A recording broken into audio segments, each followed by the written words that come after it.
Walking out of Companion, my girlfriend said something very funny. She said, "Why is Companion a better movie about domestic abuse than the movie It Ends With Us?" And yes, Companion is a movie with very similar themes to that movie. It is a movie about violence against women.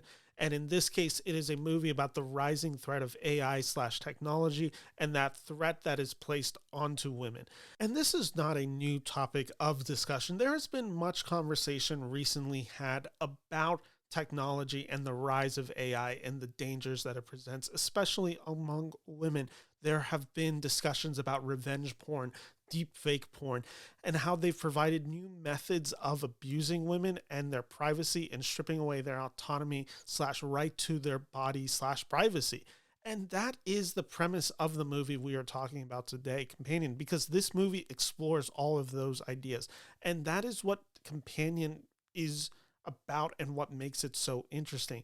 It is a movie that is fundamentally about a society that devalues women so much that they have to create an AI sex robot to further abuse. In that, this movie is also about man's search for technological advancement, rooted in man's desire to enforce their power against women. That is the broad scope of this movie, Companion, that I thought was quite clever. And Companion follows Iris, who goes on a remote lakeside vacation with her loving partner Josh, only for the vacation to turn bloody and violent when she discovers that she is a robot made for human companionship, and she goes haywire as she realizes the truth of her existence.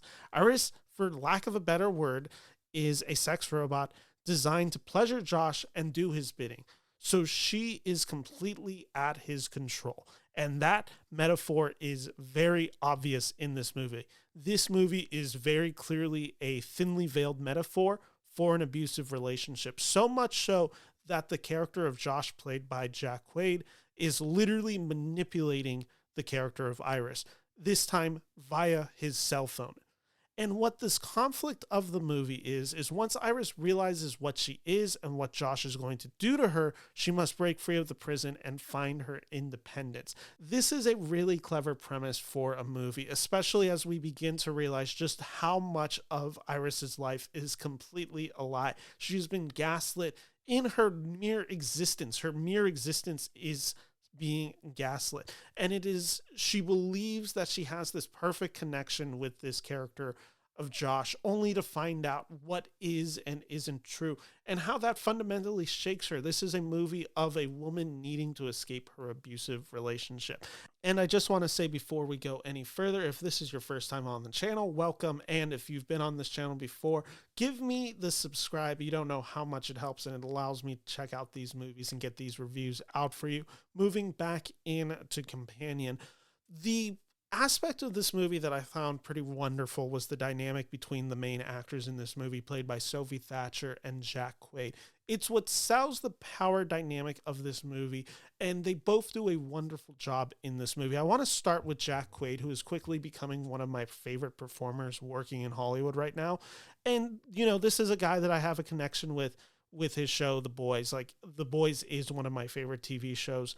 And what Jack Quaid does so well in that TV show and does so well in this movie is he plays the stereotypical nice guy. In The Boys, it's really all real. In this movie, it is a facade. And it's actually quite a challenging part for him to play, because we know the aw shucks routine that he does so well in The Voice. He is so lovable, this nerd that feels safe, that is really secure in himself. Like, there's so much to really love about the Huey character in The Boys. He's bringing all of those elements into this performance, and it's really smart casting in that way.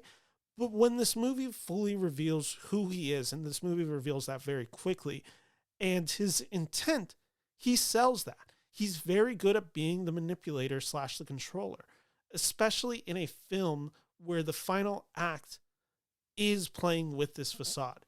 And when the facade finally breaks and it's fully dropped, you see something very ugly. You see an ugliness. You see a stupidity. You see a violence. You see this monster / psychopath. And there's a moment brilliantly in the film, near the end of the film, where Iris clocks him for who he is and calls out that patheticness in a way that he finally snaps. This facade fully drops. It's such a wonderful and delicate performance from Quaid that I was pretty astonished by. He really fits the tone of what this movie is going for, especially with his ability to blend the insanity with the comedy. It's something that he's always done so well in his career, whether it's The Boys, whether it's Scream 5, whether it is here now in Companion.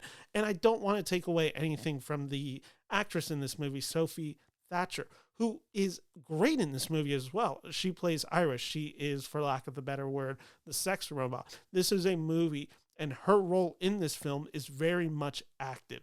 This is an active movie.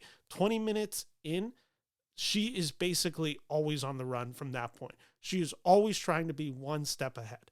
And in some ways, this movie relates to the final girl archetype in horror. You could easily put that category / label on Sophie Thatcher's character Iris in this movie. In some ways, I think that's a very fitting structure for this movie. In other ways, I think it's really clever how they reinvent her story / how they play with this mode of a final girl in this movie, because she's also essentially in many ways kind of leveling up and powering up as the movie goes along. And Sophie Thatcher is the perfect casting for this movie because she is quite literally looks and sounds so perfect. Her beauty is flawless, and it almost looks like she is in some ways like AI generated. Like she looks like an ad for a woman. Like she is kind of flawless in that movie, and she plays off that beauty so well. And it is essentially a film that allows her to find her own autonomy again and take control. That's something that I really liked, especially with the costume designs and makeup work, and even the blood effects in this movie. Is you feel her getting, as the film goes, essentially from this perfect robot to a woman. It is that transformation in this movie quite literally in front of our eyes in a way that I found really fun to engage with. It's a really clever performance from Thatcher, and it really sells the conundrum of this movie and the struggle and freedom that this character is seeking. And the absurdity of this movie is what makes it so much fun. It is able to blend science fiction, thriller, comedy in this movie. It is a perfect mix of all this. Sometimes I would describe this film as a comedic take on The Twilight Zone. Other times I would say this is a pretty satirical look into the challenges of 21st century women in the age of AI technology. And at other times you can really enjoy this movie as a horror / thriller film of a woman trying to survive. The films that I kept thinking a lot as reference points for this movie were two films that were actually released in 2020. And that is The Invisible Man, and that is Promising Young Woman. I think both movies are about a system in place that protects men and silences the survivors and women who have to take matters into their own hand. Companion is like a nice middle piece for both of them. Companion blends the thriller aspects seen in The Invisible Man, and I think is able to take the ferocity and cynicism that Emerald Fennell's Oscar-winning screenplay Promising Young Woman does so well, in my opinion. And I really had a good time with this screenplay. I think it's a really clever screenplay. It does the thing in a movie, and it's really fun to engage with while you're watching the movie, where you realize something is about to happen a moment before the character realizes what's about to happen on screen. So you get to have the, oh no, wait, and then you get to have that reaction, and then the film follows suit. It's a really clever way to give payoff and engagement. It really added a level of fun with this movie. Now, I will say that this movie is not perfect at all times. I think this movie struggles to keep its momentum in the third act, and it becomes a bit repetitive.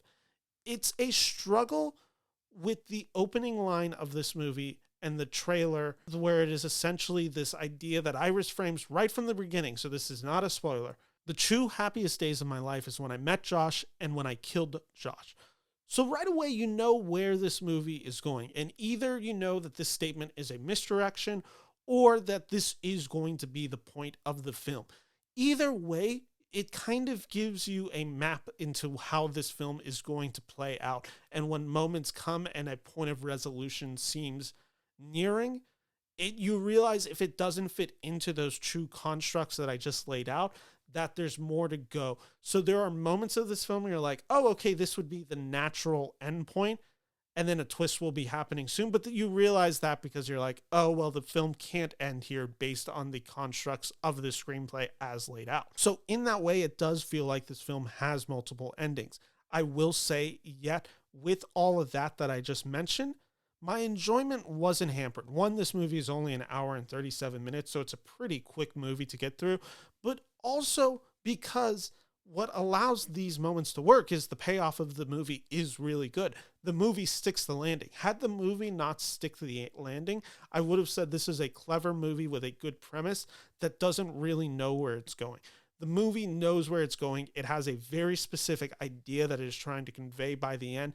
And this is a movie that came out really early 2025. I hope this is a movie that continues to have life. This is a movie that gets on streaming, that audiences find. I think if you're a fan of Twilight Zone, I think if you're a fan of Black Mirror, I think if you're a fan, this movie in some ways reminded me of Jordan Peele, Get Out. Like, there's a lot of movies that I think are in communication with this specific movie and this specific tone that I think audiences are going to have a lot of fun with this movie.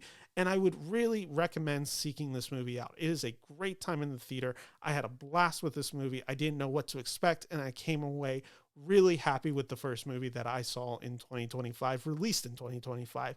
So with that all said, I am giving Companion 3.5 out of 5 stars. So thank you all for watching. And I just want to say, I'll be back later this week. I'm unsure exactly what my Thursday and Friday are going to look like. I may only do one video. I may do 2 videos. And then Sunday, I will be talking about the Oscars in some way. I am leaning towards talking about Best Supporting Actor and Supporting Actress. So if any of this sounds curious to you, or you like this review and you've stuck around, 1, thank you for staying around. And 2, make sure to like and subscribe to the channel. Thank you all so much. Take care. Bye-bye.